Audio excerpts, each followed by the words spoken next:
Hey everyone. Well, here we are still in empty pews inside the sanctuary of Gables UCC, and I'm still missing you.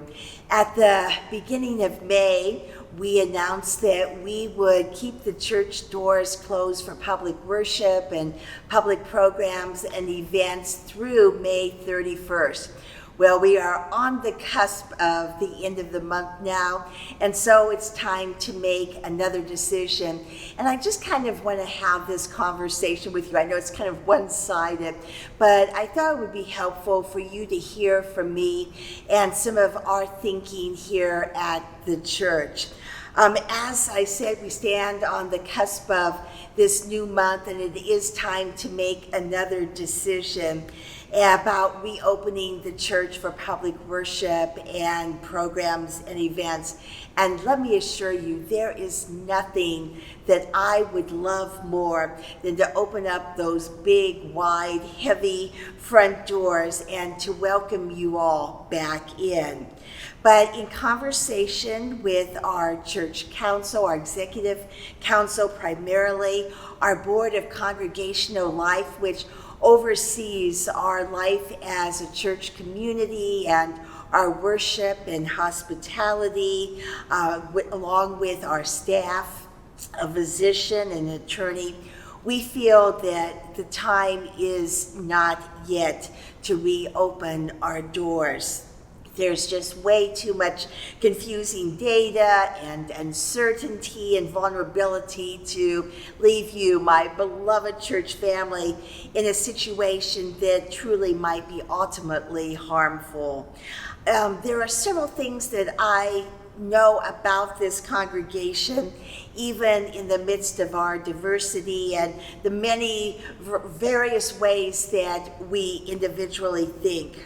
First of all, I do believe that we all believe in good science and that we pay attention to professional scientists and researchers and healthcare officials and public health workers.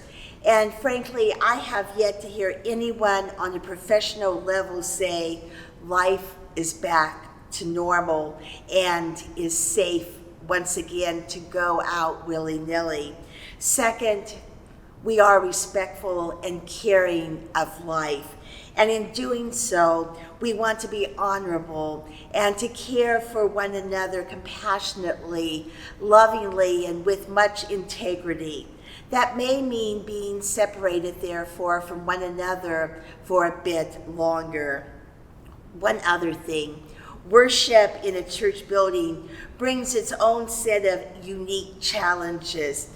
Previously, everything we did in worship or in our gathering as a church community is about sharing and caring and welcoming and singing and talking and extending hospitality, passing plates and red pads and the peace. And so we need to rethink about how we are going to be a sacramental, communal, hospitable congregation in new ways. So with all of that in mind, we are continuing to be the church, but in some very new ways, worshiping and meeting online and through Zoom, being connected by calls and text and emails and all the other social media ways that we can be in touch with each other. That we will continue to care for each other in new and meaningful ways, continuing to write letters or make calls to our legislators or other elected or professional leaders on behalf of those who are in need or who are oppressed or who are suffering.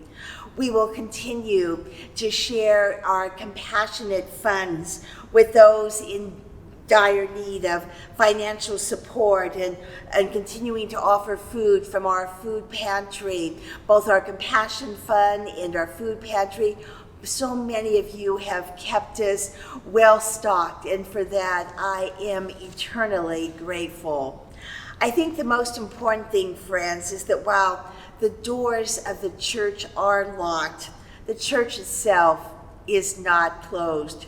We haven't been at all over these past months because you are the church.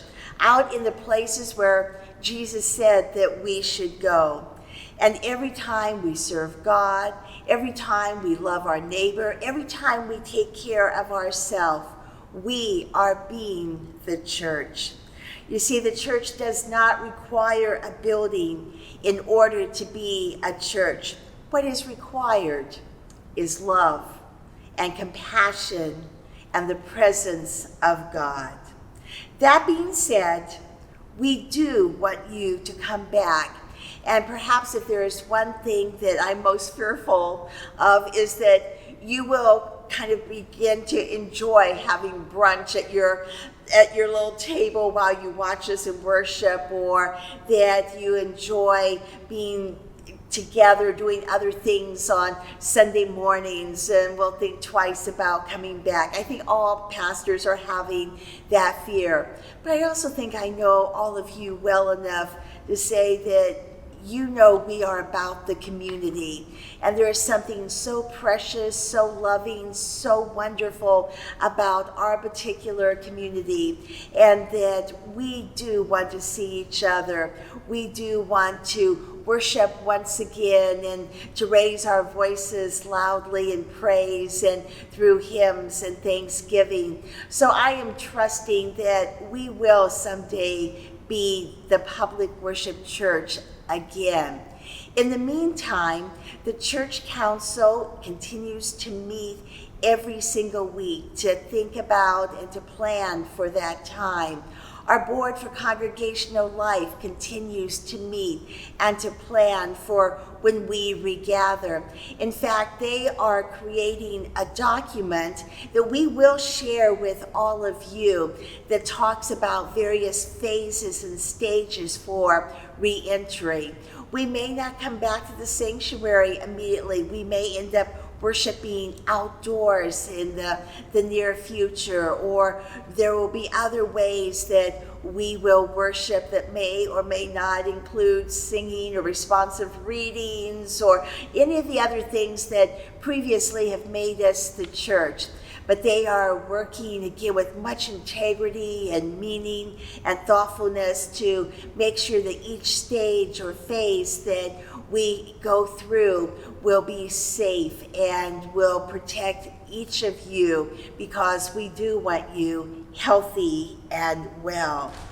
So please look for a letter that will be coming out in the near future that will talk more about this plan. Also to offer up some, what I think is going to be some exciting news, and I can't wait for you to read about it and to join us in some planning. We do, my friends, continue to be the church, whether we are gathered as we have been for almost 100 years in this sacred space, or whether we are scattered in our various places of safety. I ask that you continue to hold me and all of our staff in your prayers, even as we hold you every week in our regular staff meetings, in our prayers, and in our individual prayers as well. You are much beloved. You are thought of and cared about, and together we are the church. And if you need anything, please, please, please don't hesitate to be in touch. In the meantime, take care of yourself, take care of each other, and I truly do hope that we will see each other soon. God bless. Bye-bye.